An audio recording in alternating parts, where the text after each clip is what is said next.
जय भीम, नमो बुद्धाय। आज मैं डॉक्टर बाबा साहब अम्बेडकर जी की स्कूल जहाँ पर बाबा साहब अम्बेडकर बचपन में पढ़े, वहाँ पर कुछ दस्तावेज़ लेने के लिए यहाँ पर आया था। तो सोचा आप लोगों को बाबा साहब अम्बेडकर जी जिस स्कूल में पढ़ा करते थे वो स्कूल से रूबरू कराऊँ। यहाँ पर बाबा साहब अम्बेडकर जी ने अपनी इनिशियल पढ़ाई यहाँ पर की। ये स्कूल महाराष्ट्र के डिस्ट्रिक्ट सातारा में है। प्रताप सिंह हाई स्कूल, आज इसका नाम छत्रपति प्रताप सिंह हाई स्कूल के नाम से ये जाना जाता है। लेकिन जब बाबा साहब अम्बेडकर जी ने एडमिशन लिया तब उस समय इस स्कूल का नाम सातारा एलिमेंट्री स्कूल ये नाम उस समय था। तो आइए हम देखते हैं कि बाबा साहब ने बचपन में कैसे पढ़ाई की, वो स्कूल कैसी है, आइए देखते हैं। हाँ, ये और एक ये बोर्ड है, ये एक्स स्टूडेंट्स है, एक्स स्टूडेंट्स की लिस्ट है। देखते हैं कौन कौन है एक्स स्टूडेंट्स में। देखिए पहला नाम है श्रीमंत छत्रपति अन्ना साहेब भोसले, श्रीमंत छत्रपति शाहू महाराज भोसले, श्रीमंत पंत प्रतिनिधि भवानराव श्रीनिवास राव, निर्वाणवासी बैरिस्टर BR उर्फ बाबा साहब अम्बेडकर। देखिए चौथा नाम बाबा साहब अम्बेडकर जी का है। ये एक्स स्टूडेंट्स माजी विद्यार्थी, ये लिस्ट है। Inspiring alumni. देखिए बाबा साहब की स्कूल नीचे कहीं पर है।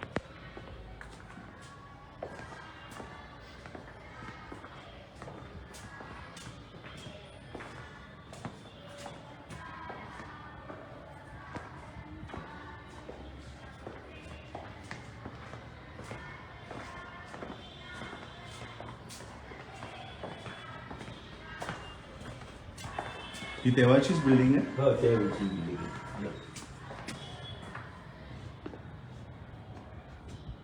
देखिए 1812 आहे ना ही शाळा? 1850 ला आपल्याकडे म्हणजे हे झाले इथे रजिस्टर झाली, पण त्याच्या आधीपासून असेल ना? 1820 पासून आहे.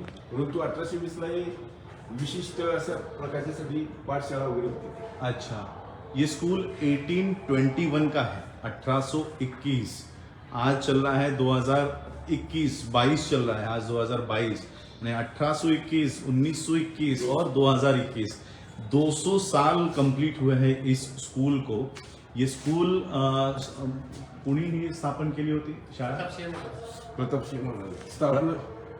प्रताप सिंह श्रीमंत छत्रपति प्रताप सिंह भोसले महाराज, इनकी ये स्कूल उन्होंने उस समय ये बनाई थी। वो राजवाड़ा था उनका। ये राजवाड़ा होती। वो राजवाड़ा स्कूल को दिया। अच्छा, ये पहले ये उन राजा का महल था, राजवाड़ा, इसे मराठी में राजवाड़ा कहते हैं, राजा का महल था। ये पूरा महल उन्होंने स्कूल के लिए दिया था। ये बाबा साहब अम्बेडकर जी के नाम से। शिवाजी महाराज के 7वें वंशज। अच्छा, प्रताप सिंह महाराज।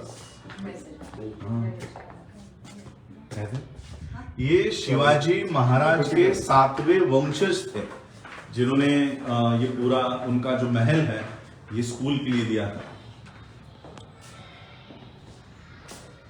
खाली जायचंय, इथे जायचंय पाठीमागे. अच्छा, 5 एकर मध्ये आहे. 5 एकर. अच्छा, मी ज्याला बोलू त्याला ऑफ करा, म्हणजे तुमचं ते फक्त त्यामध्ये. हो हो, नाही चालतंय. यहाँ पिक्चर की भी शूटिंग होती है. अच्छा, ओ,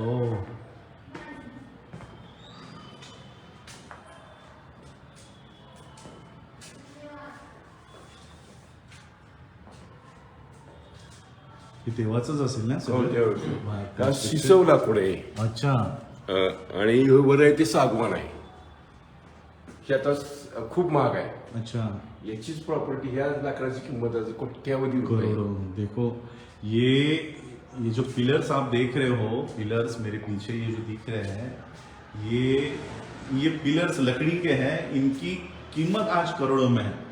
ये 200 साल से ये पिलर्स इसी तरह से खड़े हैं। देखो पूरा वुडन पैलेस है ये।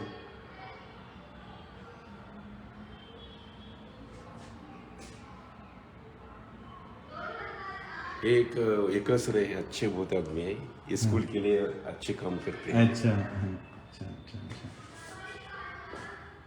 ये पुराने हैं, हमसे पुराने हैं। अच्छा एक समाज के लिए काम योगदान देने का काम करता है।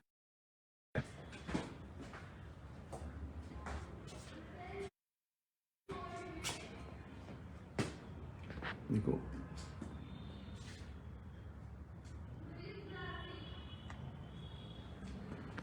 बता इथं बाबासाहेबांच्या आंबेडकरांची काळातली पुस्तक आहेत, पण त्याला अच्छा चालू नाही. खूप मोठी पुस्तक आहे, एवढं दालन भरलेलं आहे पुस्तकाचं. तर ती हे ना पुस्तकाला ही सर्व साहित्य आहे ते आत ठेवलेले आहेत,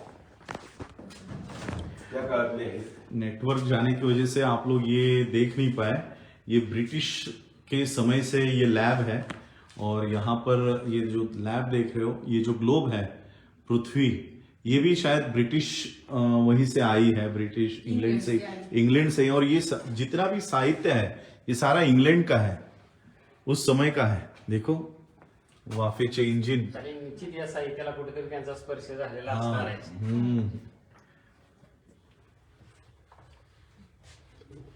वाह ये बहुत अच्छा सायन्स टीचर. थोडंसं आणखी काय असतं तरी सांगा. याची काय ऐतिहासिक माहिती सांगा. तर हे मी इथं नोकरीला लागायच्या अगोदरपासून हे इन्स्ट्रुमेंट इथं अच्छा आहेत. हो आता सध्या मी विज्ञान शिक्षक म्हणून काम पाहतोय. विद्यार्थी इथं प्रात्यक्षिक या. ये देखो ये सारा जो मटेरियल रखा है, ये सारा मटेरियल ऐतिहासिक है, 200 साल पुराना है. ये सब हे ते त्यावेळेचे त्यावेळेच आहे सर्व. ओ ये सारा मटेरियल 200 साल पुराना है. हे देखो. Made in England. Made in England. अजूनही तुम्हाला काचा आहेत, काचा सांभाळू ना. खाली बघून घ्या. खाली कर्ज फुटलेले, फुटले नाही असं. हा हा त्याच्यावर तुम्हाला त्यावेळेचे आता चंचू पात्र एवढी मोठी नाहीत किंवा वही पात्र एवढी मोठी नाहीत. गॅसदार आहेत का नाही, ते एवढे मोठे नाहीत आता सध्या. ये त्यावेळचे त्यावेळचे सगळे. ब्रिटिश देखो काळातले. उस समय के बीकर्स, हम लोग जब स्कूल में एक्सपेरिमेंट करते थे तो बीकर छोटे छोटे साइज के होते थे. ये उस समय के 200 साल पुराने बीकर्स हैं. देखिए कितने बड़े हुआ करते थे उस समय.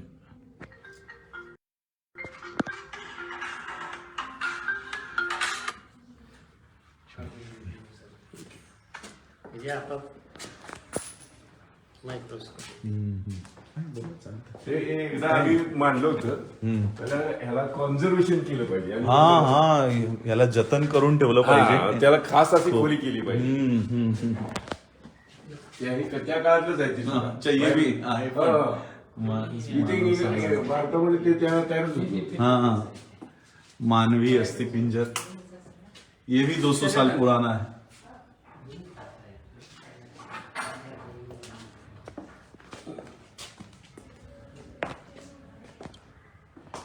इतनी इम्पोर्टेंट, इतनी महत्वपूर्ण ये पूरी जगह है, लेकिन महाराष्ट्र में सातारा में देखिए इतना बड़ा दस्तावेज अगर किसी और देश में हो तो ये बहुत बड़ा म्यूजियम बनेगा. यानी लोग पैसे दे देकर इसको सिर्फ देखने के लिए आएंगे, लेकिन आज महाराष्ट्र में, भारत में ऐसी इमारत की जो हम लोग देख रहे हैं कि किस तरह से इसकी रोज ये डिस्ट्रॉय होते जा रहा है. हम लोगों को हम बाबा साहब के अनुयायी कहलाते हैं. हम वर्ल्ड में बाबा साहब का लंदन का घर हमने लिया है, हमने बाबा साहब का कोलंबिया यूनिवर्सिटी में वहाँ पर स्मारक है, लेकिन जिस स्कूल में बाबा साहब पढ़े हैं उस स्कूल की ऐसी दुरावस्था होते जा रही है. मेरे ख्याल से लास्ट ईयर इन्होंने, जब मैं इनसे बात कर रहा था, 39 स्टूडेंट्स, 5 एकड़ में फैला हुआ ये राजवाड़ा है. आज उसमें सिर्फ 39 स्टूडेंट्स बचे हैं, क्योंकि मॉडर्न स्कूलिंग मॉडर्न होती जा रही है. और आप देख रहे हो न्यू एजुकेशन पॉलिसी आ रही है. अब अंबानी के स्कूल आ रहे हैं, टाटा के स्कूल आ रहे हैं, जी के स्कूल आ रहे हैं. ऐसे स्कूल आ रहे हैं, लेकिन जो ऐतिहासिक वास्तु है ये डिस्ट्रॉय होते जा रही है. कल शायद इसे भी कोई ना कोई खरीद ले, अडानी खरीद ले और इस पे फिर वो अपनी इमारत खड़ी करे और ये बाबा साहब का दस्तावेज भी मिट जाएगा। इसलिए हम लोगों को ये स्कूल को खड़ा करने के लिए, इसको मैं कहता हूँ बाबा साहब अम्बेडकर जी के नाम से स्मारक बनाने के बजाय इस तरह के स्कूलों का जतन किया जाए जहां से और हजारों अम्बेडकर तैयार हो। ऐसे स्कूलों का निर्माण हमें करना चाहिए। चलिए जाओ सर।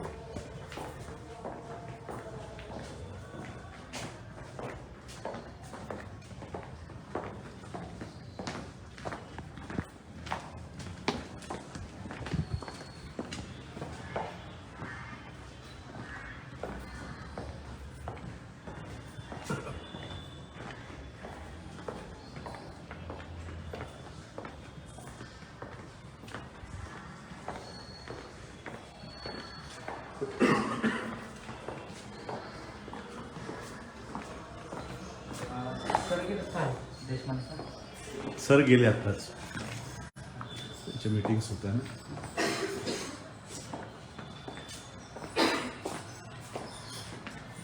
ये वो लिस्ट है मुख्याध्यापकांची लिस्ट। जब बाबा साहब यहाँ पढ़ रहे थे तब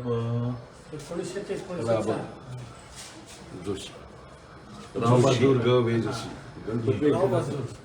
ये जब बाबा साहब जिस पीरियड में यहाँ पर पढ़ रहे थे, उस टाइम की राव बहादुर गणपत वेंकट जोशी।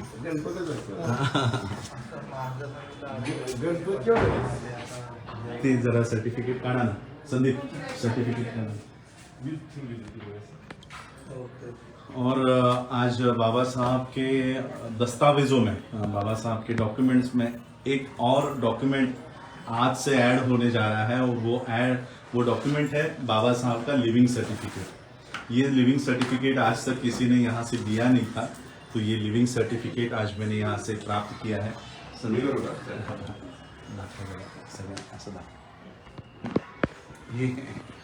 ये बाबा साहब का लिविंग सर्टिफिकेट है। बाबा साहब का रजिस्टर तो हम सबने देखा है, ये बाबा साहब का रजिस्टर का पन्ना सबको पता है कि ये बाबा साहब का रजिस्टर है, यहाँ पर बाबा साहब का नाम है।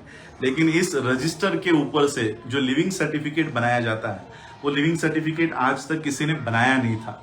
तो आज बाबा साहब का लिविंग सर्टिफिकेट आज से बाबा साहब के डॉक्यूमेंट्स में और एक डॉक्यूमेंट एक ऐड हो गया है। और एक डॉक्यूमेंट मेरे पास है जो अभी तक रिकॉर्ड में नहीं है। Thanks to caste watch UK London और Ambedkar international mission London UK, mister Satpal Mamman ji, आप सब लोग जानते होंगे, वो ब्रिटिश लाइब्रेरी के और ब्रिटिश म्यूजियम के वो मेंबर बने हैं। और उन्होंने मुझे पिछले लंदन की ट्रिप में एक डॉक्यूमेंट दिया और वो डॉक्यूमेंट था बाबा साहब अंबेडकर जी के लाइब्रेरी, ब्रिटिश लाइब्रेरी जो वहाँ थी, वहाँ का एप्लीकेशन कि बाबा साहब को उस लाइब्रेरी को ज्वाइन करना है और वो ज्वाइन करने के लिए वहाँ के किसी एक मेंबर का रिकमेंडेशन होना जरूरी है, प्रोफेसर का रिकमेंडेशन होना जरूरी है। अब मुझे उन प्रोफेसर का नाम याद नहीं आ रहा, लेकिन उन प्रोफेसर ने रिकमेंडेशन दिया है कि बाबा साहब मेरे होनहार विद्यार्थी है, उन्हें ब्रिटिश लाइब्रेरी का एक्सेस वहाँ पर एडमिशन दिया जाए। और फिर उस दस्तावेज के बाद बाबा साहब का लाइब्रेरी कार्ड वो मेरे पास मेरे घर में है, वो भी मैं जल्द ही रिकॉर्ड पे सब लोगों के लिए खुला करूंगा। तो आज ये दो डॉक्यूमेंट्स मेरे पास है, एक बाबा साहब का लिविंग सर्टिफिकेट और एक बाबा साहब का लंदन के ब्रिटिश म्यूजियम का, ब्रिटिश लाइब्रेरी का बाबा साहब का लाइब्रेरी कार्ड। तो ये दोनों मैं अपने फेसबुक पेज पे रखूंगा, वहां से आप लोग देखिए। बाबा साहब अम्बेडकर, उस समय बाबा साहब का जो बचपन में नाम था वो भिवा था, तो बाबा साहब का नाम लिखा है भिवा रामजी अंबेडकर और कास्ट लिखी हुई है, डेट ऑफ बर्थ लिखा हुआ है। और मुझे जिन्होंने ये बनाया, जो रिकॉर्ड देख के, उन्होंने कहा कि देखो उस समय भी बाबा साहब अंबेडकर पूरी फीस भरी हुई है और फी नॉट ड्यू, कोई भी पैसे बाकी नहीं है। बाबा साहब ने फिफ्थ क्लास में ये इथून 5वी नंतर गेले फर्स्ट टू फोर्थ ये 1st to 4th स्कूल हुआ करता था, एलिमेंट्री स्कूल था। तो 1st to 4th बाबा साहब यहाँ पढ़े और 5th में वो दूसरे स्कूल में चले गए, ईस्टर्न स्कूल। एल्फिंस्टन स्कूल चले गए। तो ये 5th का बना हुआ लिविंग सर्टिफिकेट है। उस समय बाबा साहब तो छोटे थे, लेकिन हमें बहुत बड़ा अभिमान महसूस होता है बाबा साहब के पिता राम जी बाबा पर कि उन्होंने अपने बच्चों की परवरिश इस तरह की कि आज उनकी परवरिश से हम अपने बच्चों को लंदन अमेरिका में भेज सकते हैं। राम जी बाबा को मुझे यहाँ आते समय राम जी बाबा की बहुत याद आ रही थी कि राम जी बाबा ने अपने बच्चों को इस स्कूल में डाला। और यहाँ पे सिर्फ भिवा का ही नहीं, आनंदा राम जी अम्बेडकर यानी बाबा साहब अम्बेडकर जी के बड़े भाई बाबा साहब अम्बेडकर जी की एंट्री 1900 यानी 1900 में हुई है, 7 नवंबर 1900 और आनंदराव जी की एंट्री कब हुई थी? 1894 में शायद से। अभी जो बोल रहे थे मुझे 1894 में आनंदराव जी की एंट्री है। यानी जो लिविंग रिकॉर्ड अब बनेगा वो आनंदराव अंबेडकर जी की 1894-1895 की एंट्री है और बाबा साहब की 5 साल के बाद एक की एंट्री है। तो ये वो महान स्कूल है जहां पर एक पिता ने अपने बच्चों को यहाँ पर दाखिल किया और उन बच्चों ने, बाबा साहब ने, आनंद ने, बाबा साहब अंबेडकर जी ने पूरे विश्व के मानव कल्याण का काम इस स्कूल से किया। ऐसे इस पवित्र धरती पर आज नमन करके बहुत अच्छा लगा। ये बाबा साहब का लिविंग सर्टिफिकेट जल्दी मैं आप सभी लोगों के लिए इसकी कॉपी आप लोगों के लिए मुहैया कराऊंगा। धन्यवाद। मला व्हिडिओ टाकायचा आहे।